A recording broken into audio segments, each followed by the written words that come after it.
इस पे दे दो आप। सारे लोग उपस्थिति में यही का क्लब में इसकी हुई थी।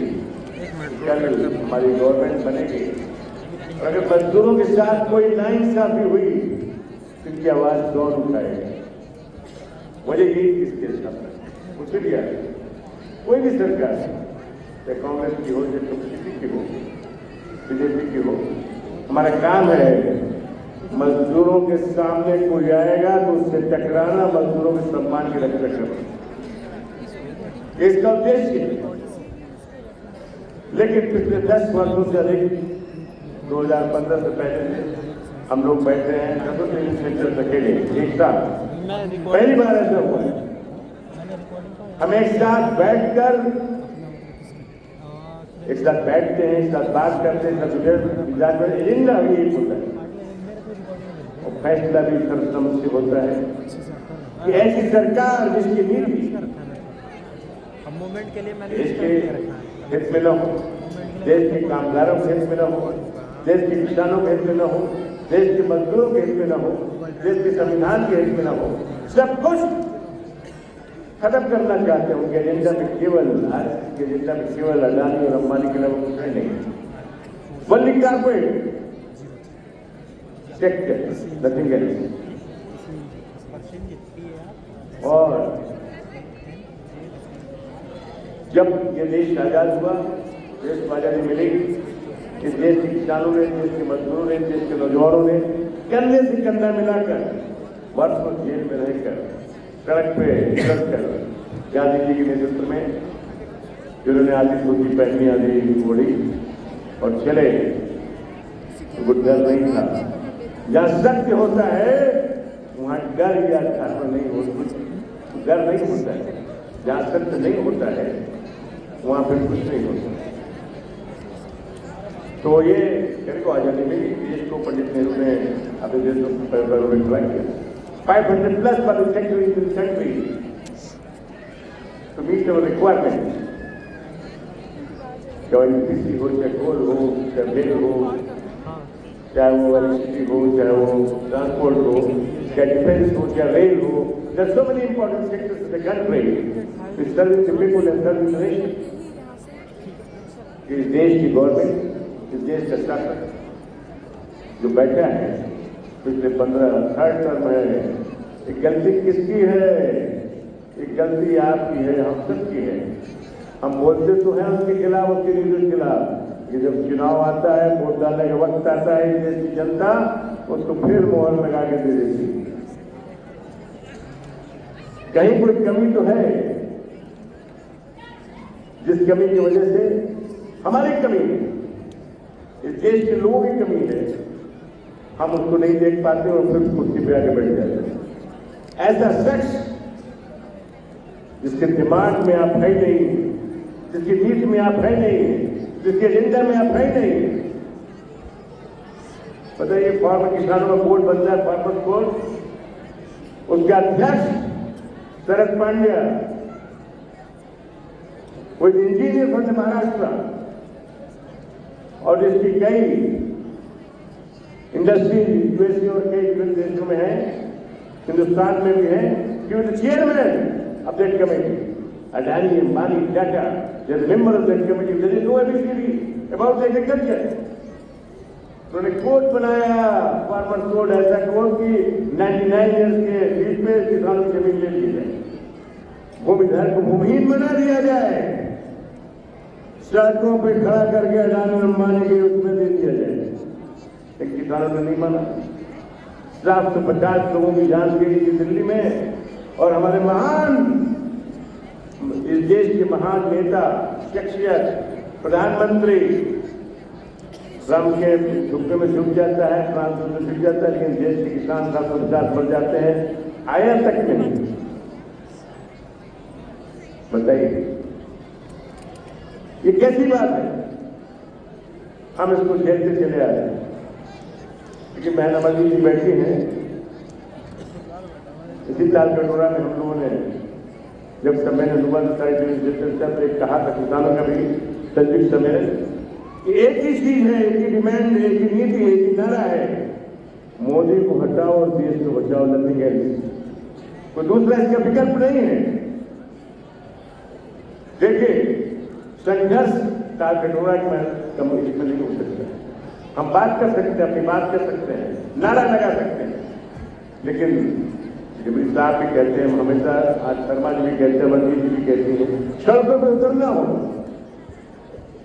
18 मार्च को उन्होंने मीटिंग की है, पूरे देश के लोग आएंगे, तय किया जाएगा। इसके पहले बजट के लिए भी पूरे देश में बजट की प्रतियां जलाई गई, लेकिन अब प्रतियां नहीं, उसको जलाना है जिसने बजट लाया है।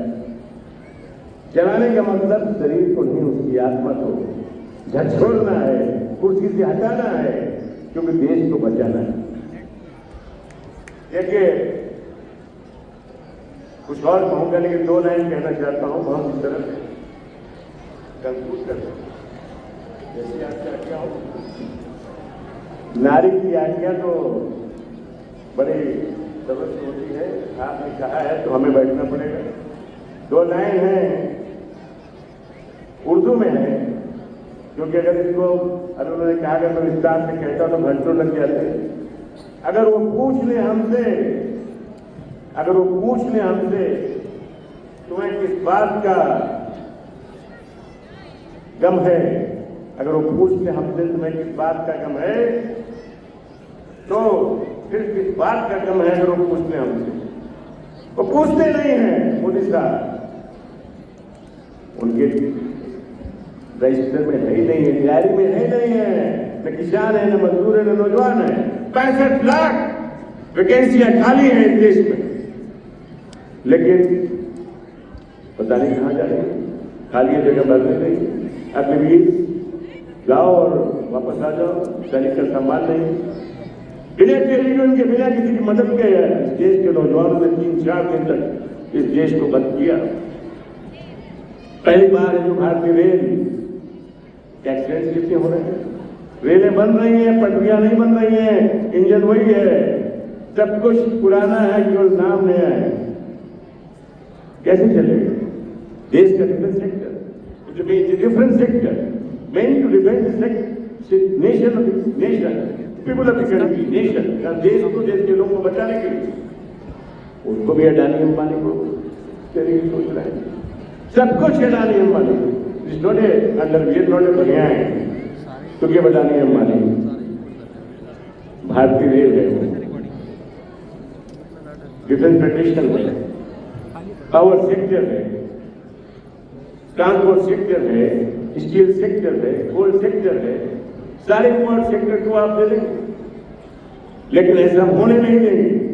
हमारे 10 टेलीविजन ने ये संकल्प लिया है कि देश के 80 करोड़ मजदूर और नौजवान और किसान जो हैं, वो 20 मार्च को जब बैठक होगी, हम लोग तय करेंगे क्या करना है, और इस देश की राजधानी की सड़कों पे लाखों की संख्या में उतरकर जब उतरेंगे तो सिंहासन हिलेगा, और सिंहासन हिलेगा तो मोदी हिलेगा, डुलेगा और जाएगा। इसके अलावा कोई विकल्प नहीं। इसलिए आइए हम सब आज संकल्प लें कि जो भी स्थिति होगी, 10 टेलीविजन सेंटर की जो बात होगी, जो कहेंगे, इस देश का मजदूर पूरे देश में, क्योंकि देखिए टैक्स सब पे लगा दिया है। 15 करोड़ जो सड़क बनाता है मजदूर, 15 करोड़ की संख्या है। वो आटा लेने जाता है तो टैक्स देना पड़ता है, नमक लेने जाता है तो टैक्स देना पड़ता है, और बड़े बड़े लोगों को टैक्स नहीं देना पड़ता है। आम आदमी को आटा, दही, नमक, दाल, ये सब में टैक्स देना पड़ता है। जैसे टैक्स पे अडानी के टैक्स माफ कर दिया जाता है, जुल्म माफ कर दिया जाता है, सब चीज माफ कर दिया जाता है। तो ऐसी स्थिति में हमें सारे टेलीविजन सेंटर ने संकल्प दिया, और रेड्डी साहब ने आज आते आपके बीच में, लेकिन उन्होंने आप सबसे क्षमा मांगते हुए और डिप्टी साहब को कहा है, बधाई दी है, और ये कहा है कि संकल्प जरूर लीजिएगा कि आगे की लड़ाई में देश का मजदूर ऐसी लड़ाई जो कभी लड़ी नहीं गई हो। आजादी की लड़ाई में लोग भूल जाते हैं, आजादी की लड़ाई, आजादी के खत्म हुए, देश की आजादी के खत्म हुए, गिरवी रख के चले आए देश की आजादी को, देश के संविधान को, देश के कामगारों को, देश के किसानों ने अरे किसान अन्न पैदा करता है, हमारा अन्नदाता है, उसको भी आप खत्म कर सकते हैं।